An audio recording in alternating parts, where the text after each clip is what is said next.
Woo indeed. Hello, world. What is up? Welcome to Build. I'm your host, Matt Forte. We are here live at the Build studio in New York City. Extra is the daily syndicated news magazine that delivers the latest in celebrity buzz, ranging from couples breaking up and making up to all the latest events in the entertainment industry. And starting this Monday, September 9th, show has a new home, a new look, a new host here to tell us all about Extra, airing weeknights at 7 p.m. on Fox. Host Billy Bush is in the building. How about that? You guys excited? I'm excited. You excited? All right, excitement confirmed. We will bring them out in just a moment. But first, I believe we got a quick peek at the show, so let's go ahead, run that clip. Taylor brought down the house with her Technicolor opening number. We're breaking down all your favorite moments, including this couple on fire. You want to see the hottest thing of all time? I do. Shawn Mendes, Camila Cabello. Is it going to happen? Is it going to happen? Is it going to happen? Do you want it to happen, or do you like that they left it? Of course I want it to happen. Everybody else in the audience wanted it to happen. And then it's the little nose rub. That's all they leave us with. Ladies and gentlemen, Billy Bush right here. Come on, make some noise. Is it going to happen? Is it going to happen? It's happening. It's happening. This is it. Forte, thank you, my good man. Thanks Bush, for having me a here. pleasure. Appreciate it. Oh, Hi, please. folks. How are you? Hello, there we are. Nice to Yes, see you all. we have a nice audience, packed house. Dude, congrats. This is very exciting. Very exciting time, right? Phew. We're going to talk, man. I'm excited to talk to you about a lot of stuff. You know, that kind of tells me a lot. How are you doing? How is life right now? Right Now, it's good. I'm a reader, Matt, of Stoic philosophy. The stuff that was true 2,000 years ago is true today, and I think what it does is it teaches you that you can't control events. Yeah. Some things are going to happen. You know, a natural disaster, whatever it is, it's going to happen, and you can only control how you react to it. And I did a horrible job of that at first when that fateful day struck, and I had to learn. I was like, geez, I'm kind of a baby. Like, I don't know how to I was comfortable. Yeah. And then you need to find areas of yourself that are the really important stuff. Yeah. And I did that. So it's been a beautiful process. I'm here now. And, you know, on the side of our building is a 6-story banner in California, and it's got my face on it and hanging. You know, everyone comes to Hollywood and like, wow, to have a huge billboard like that. And I look at it, I think, you know, before, 3-4 years ago, I probably would have been like, oh, this is amazing. Now I look at it and say, yeah, good. That's nice. I hope a couple people drive by, remember to turn on the show and watch it. Yeah. That would be nice. But when you know what it feels like to be all the way down, it makes you, you know, finding the middle in life is really what the key is, I think. Perspective. Yeah, I've been up and I've been down, and maybe it might happen again. I don't know. Well, I'm excited to talk to you, man. I think you have a very unique and specific journey, and I think there's wisdom to cull from that, and I want to get into some of that. But let's start right at the top, man. The entertainment news landscape in general is not the same that it was 3 or 4 or 5 years ago. Probably 5 minutes ago. It changed so fast. Here we are. You're back in the saddle. You're at Extra. What were you guys looking at? How did you change things up, refresh it, keep it competitive, keep it new? Tell me a little bit about the show first. Yeah, so when my executive producer, Lisa G., and she is a titan, legendary titan of the business, you know, she is just a no BS. She'll tell you exactly how she feels. She's actually a very sweet and lovely woman. She always gets that first, but let me add, sweet, lovely, and funny, and all that. Stingy, though. Gee, my God. She DM'd me and said, you know, what do you think? Isn't it time? She reached out to you. Yeah, she DM'd me, and I don't DM like I at the time. Now I'm DMing like crazy. What could be next? Hey, this is good news. And we got together for lunch, and she said, "What do you think?" I said, "Okay, well, you know, we need to get to another network. Let's get to we want to get to Fox. That would be the best because they have amazing real estate, whereas the other networks are kind of all full." And said, "Okay, we can do that." And then we have to change the format. It's just that the entertainment show, as it is, the traditional ones, it's tired with the rate of how we get information constantly. You know, no one's getting news.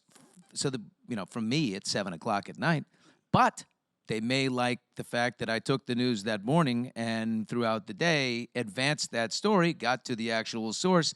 I think with digital media, there's so much stuff that just gets regurgitated. Yeah. Right? If there's a big story, someone's like, okay, put a link to that, and then we'll add a comment to it. It's called the link economy. Yeah. And that goes on, and then these stories, next thing you know, something that was false in the beginning is now history. It's in stone. Forget about it.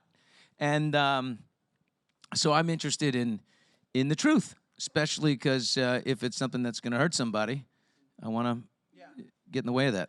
There's we got to see a little bit in the clip, I think, maybe it's like a sliver, but one of the things is you guys pull the curtain back a lot on that process. The camera's following you around, discussing the stories, researching the stories.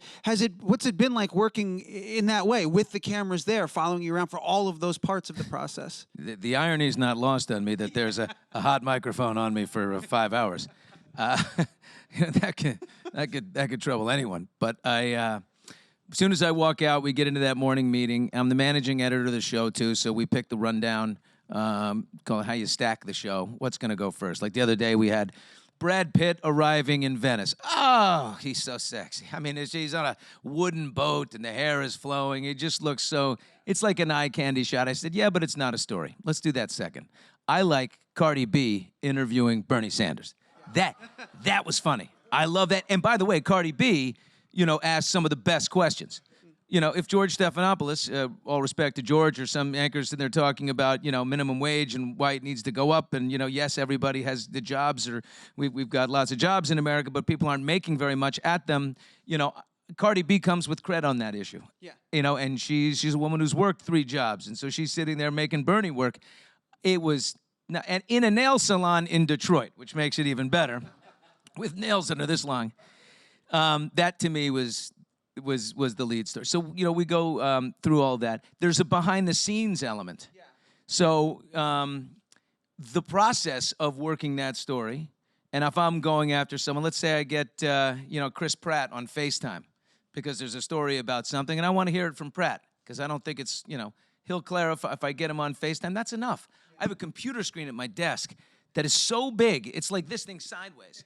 And I can pull up FaceTime there, which is, you used to have to get someone to come to a satellite interview. You send a car for them, the whole thing, they come in. Now you can just pull them right up. Yeah. So, and I'm ADD as can be. So when I, in that, that frenetic pace really works well for me. It works for you. You thrive in that environment. I really do.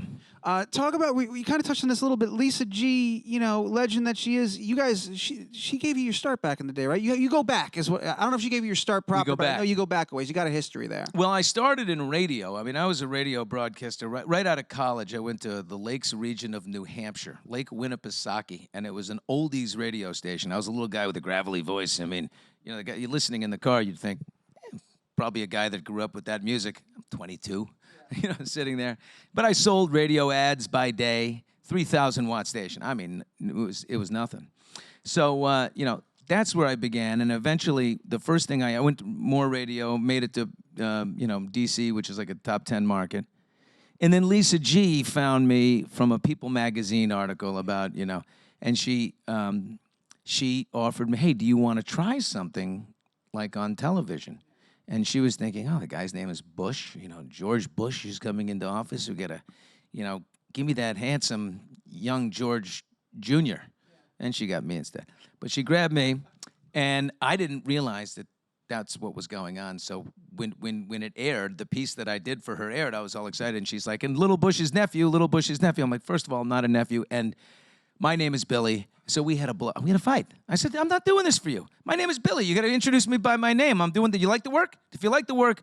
And so I said, okay, I get it.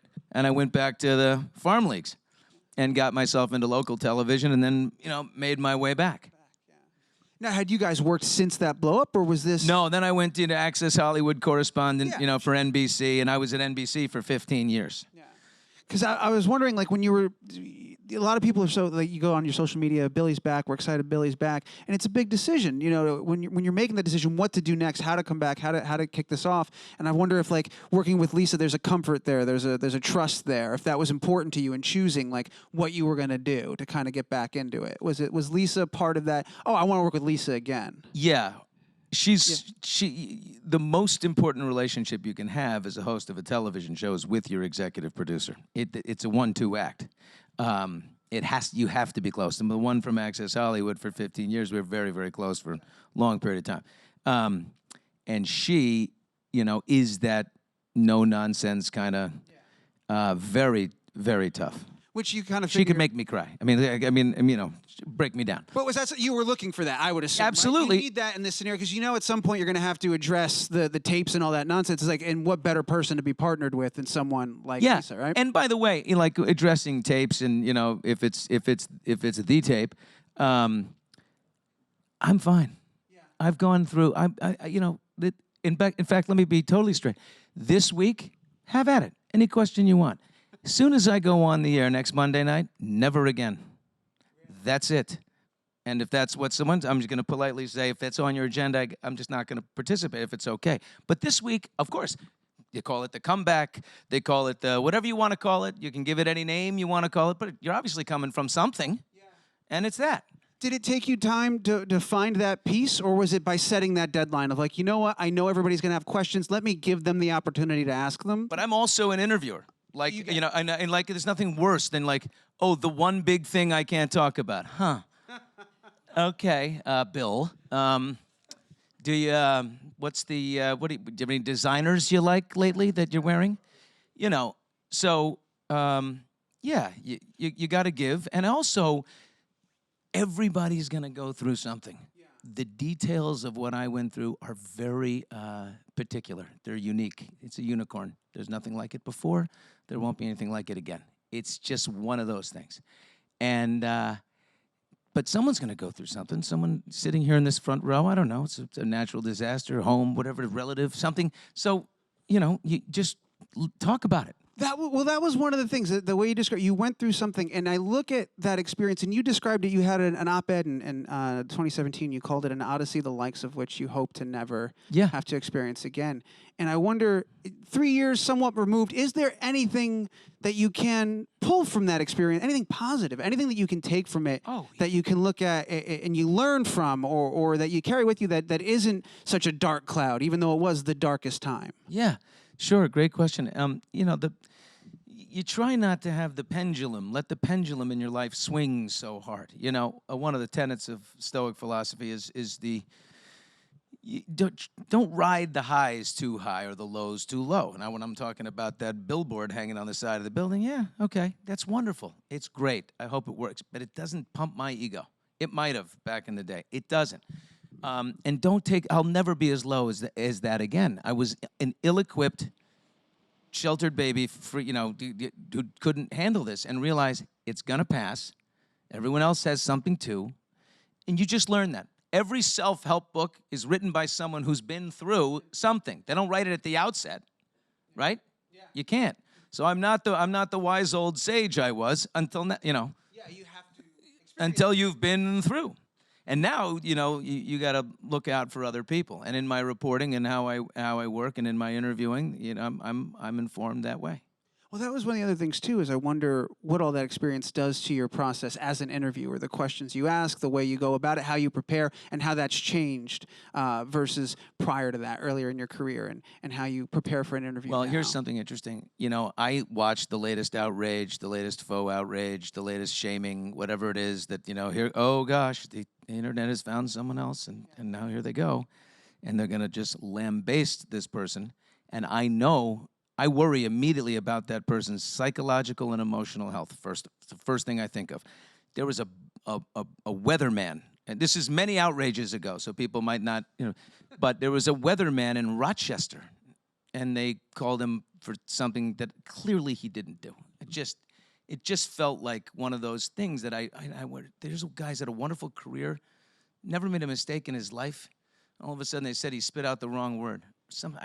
The details are foggy, but I remember I called the guy.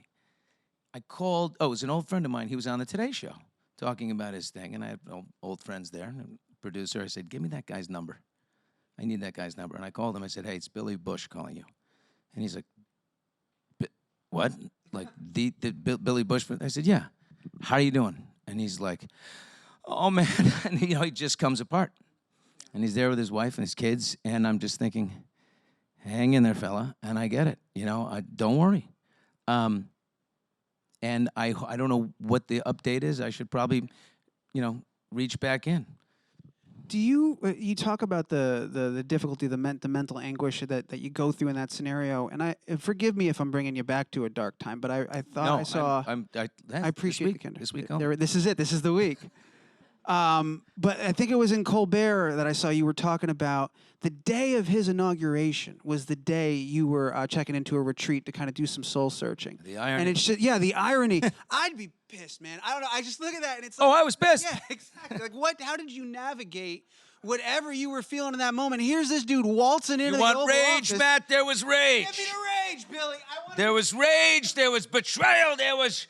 Jones, you know me. Why aren't you standing up? There's What? How do you go through that? Like, what was that moment? You just do. Yeah, you just have to. You just do, and then you write your book on the other side because you can't write it on the front. Yeah.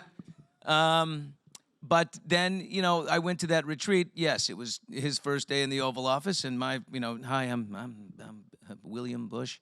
Yeah, thank you. And they send you your little cabin, no phones. They take your phone from you. But I was paralyzed in the mind. I couldn't get going. Yeah.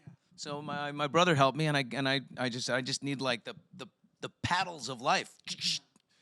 Shocked me back into, I was despondent. So I went and started to put one foot in front of the other. I ended up walking on coals with Tony Robbins. From here to the edge of that stage, burning hot coals. It's incredible how this works. And he gets you to this state where you're like, man, I can do it. That adrenaline. Yeah. And you just walk. You don't run. You walk across burning hot 2,000-degree coals. What kind of shoes you wear after after something like that? Do you put shoes back on? Bare feet. Yeah, you have to, right? And Forte, if you had showed up and said, hey, Bush, I don't want you to walk alone. I'm going with you. You would be in the burn center. Because he didn't get you in the lather. You have to be there for the lather. I can't just walk into it. No, you can't just jump in for that part. It's an attack on me and my ability to walk across coals. You definitely would. I'll walk some coals. Oprah did it. You could do it. Well, far be it for me to equate my abilities to that of Oprah, but I'm just saying, if there were coals, I think I could get there. In this game, Forte, there are two people, Oprah and you. All right? And everyone else is just a chump trying to get somewhere. Let me ask you this, man. How does... I won't make any presumptions about your political standings. Your last name is Bush, I'm though. a true independent. There we go. 100%. What does this disavowed of any party. And that might make me the only journalist in that situation. But I'm proud to say it. What does this experience, this connection that you have to the sitting president, how does it color your perspective on the 2020 race? Can you even pay attention to politics now that you have this? Of course, I love politics. I'm a government and international studies major from college, and first thing I do is read the political newsletters in the morning and the journal, and You liking anybody so far? There's a lot of names out there. Is anybody standing out? It's a long way to go, and I think there's a couple I was very impressed with who didn't make it to the debate stage. They've only got 10 going in that next debate, but and I think there's a couple of Republicans who said, I'm not standing for this, I'm running against him, and then it's news for an hour, and then they're gone. I don't know how it works out, but I'm going to be following it. I'm interested in all the candidates. I'd like to have them all on the program. And I'd like Cardi B to be my political correspondent. I'm not kidding. She's a big fan of the show. Cardi, I'm putting it out watching. there. Cardi, please. There's the offer. We'll have so much fun. You just interview everybody. Talking about getting interviews, I remember reading somewhere you said that you tried to get Trump for a serious interview during his campaign, and he refused. He wouldn't do it. I don't think he has. Where during this process? During the last process, during the last one. I thought I read that, and it was in New York Times or one of the articles. You said you tried to get him. Well, it wouldn't be. I mean, before I was fired. Before, yeah. Right. So it had to be. Oh, sure. And he wouldn't do it. Have you thought about it? Again, I don't think he'd do it in a million years. But have you thought about if he said yes, what you'd ask him now? What you guys would talk about if you got him today in this run? What would you ask him? Yeah, I wouldn't lead with him. You know what I mean? Like I'm happy to put some distance in there, but at some point I would. I mean, I think I would. I'm interested in people who are in positions of power and how they handle it. Yeah. I'd interview them because I'm a concerned American. I back in the day, when that beloved tape was was made is 2005. And he was the #1 star on NBC, making $100 million in profit for the network. And I'm the entertainment guy. So they're like, Bush, you're with him 3 days a week if you can, as much as possible, because he doesn't travel with a publicist and he says things that other celebrities are too guarded to say. So he's like the highest rated guy, and he's a total jackpot with everything he says because it's, he's a provocateur. So I was with him all the time. Was there ever a moment where he wasn't on? Where you had the hot mic, obviously he thought he was always performing. There were 7 guys in there and you guys... Yeah, he talks at you. Yeah. Like, the thing is, he never... Here's one thing you never hear from him. Hey, how's the kids? Right. It's like... It's a constant, You're an astronaut, you're in the capsule, and asteroids are coming at you. Yeah. And you're trying to maneuver this thing to get around the asteroids. That's how I would equate an interview back then, with him. All right. Well, first of all, thank you for your candor and answering all that stuff. I appreciate that. Yeah. Dovetailing off of that. This week only, babe. This week only is the week. Only. One week Don't show only. up next week. I won't. I promise. I'll say, Forte, your ID doesn't work at the front door. But if you put out a bed of coals, you better believe I'm there. Let's bring it back to Extra. Let's talk about, guests that you've talked to so many incredible people. Who's somebody you haven't had yet? Somebody you want to talk to?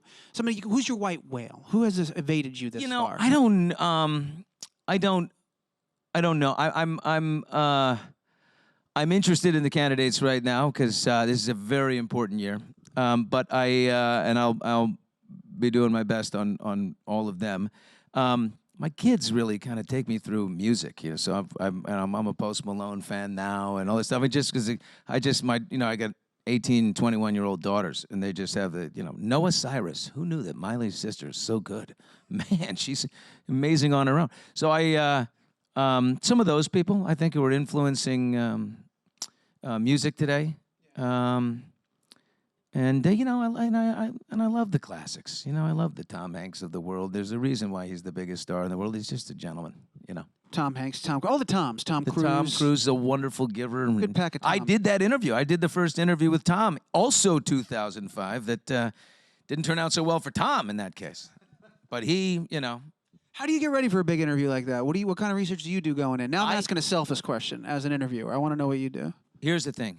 You want to be the interviewer that's there because they have a book. If you read their book, they will love you for life. No interviewer, when you see Elizabeth is here with her new book, you can see it in their face. I haven't read it. I don't know what I'm talking about. I got the notes from a producer, and they know. So if you read that book, that person is with you for the rest of time. They'll say, this Matt Forte guy, he's terrific. Watch the movie. Sometimes when Today's Show, I'm doing 4 interviews a day. Yeah. That's hard, but the books you usually have advance. So read it, most of it, and you've made a friend for life. Do your studying and then put it down. What do you? That's great advice. What are you most excited about this show coming back with Extra? What are you excited about, man? I'm excited about changing something and taking something that has a wonderful heritage, 25 years, and making it new. Giving it the makeover it needs, the overhaul that it needs, and I think we got it just right. And so to re-energize a great brand in a great time slot. So. Awesome. We're Kate, do we have audience questions? We're gonna. Oh, you know what? We got 2. Perfect. We're gonna go to that in a second. I just remembered.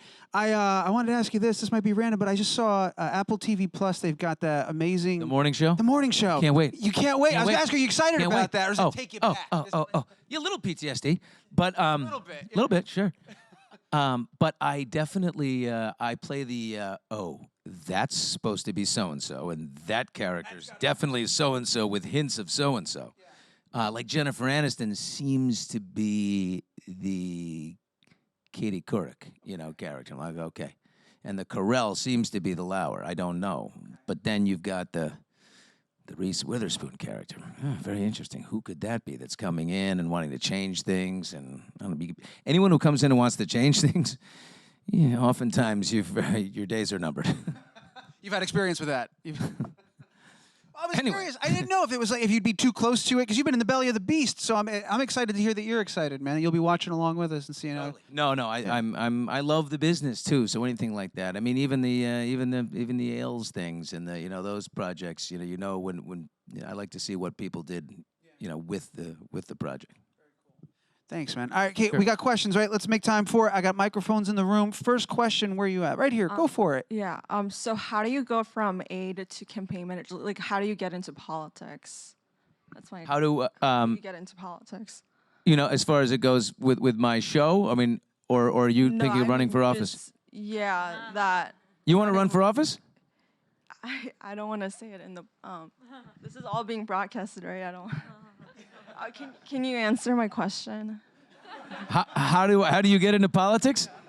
Here's what I see. I see you doing a local thing. You're a community organizer. I think that starts there, and then you maybe run for a selectman seat. But on our show, during something like that, I always say like during the Olympics, the athletes are the stars, and I would take my Access Hollywood years ago. I would take it to Reno or Beijing or wherever we were because that's what people were watching. So, we're more interested in Bodie Miller and Michael Phelps and, Lindsey Vonn instead of, Brad Pitt and George. For those 2 weeks, those are the Clooneys and the Pitts of the world right there. So that's awesome. And then during this campaign season, that's going to be the case. We in America we like rock star political. Well, yeah, that line is blurred. It's always been a little blurred, but so much more. I mean, especially you look at your example, Cardi B talking to entertainment news and politics. It's become kind of one and the same. Yeah, they always stop by the entertainment shows. And I think they want to show some personality, right? We want somebody with a personality.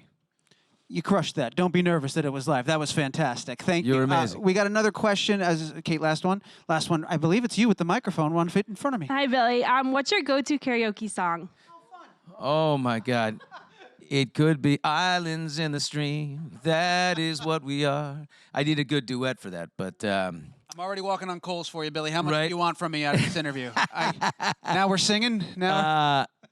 I like that one. I like a little duet. I like a little... I can tone Loket all day. Oh, I could Won't Funky Go Medina. Yeah, I sound like Tone a little bit. One day when I was chilling with my homeboy, chill, getting, can't do it. It's online, but that was the dirty part. That was the dirty part, not allowed. So there you go. There you go. Great question. Great response. Thank you. Great audience. Thank you guys so much. I'm getting this done. I got to rack things up here, but I appreciate you guys coming and hanging out with us, asking your questions, having a good time. Billy, thank you to you, man. Today it's AOL Rebuild. That's right. Rebuild. Thank you very much. We are. Rebuilding here. I want to remind everyone, so Extra, right, with Billy Bush, you can find it weeknights at 7 on Fox starting September 9th. That's a Monday, is it not? Fox in New York, 7:30 in LA, but check your local listings because it's still syndicated, so it would be, in some markets it's CBS, ABC, just depends where. There we are. That's it. Billy Bush, thank you so much. See you Monday Everybody, night. make a bunch of noise. Thank the wonderful Billy Bush for being here with us.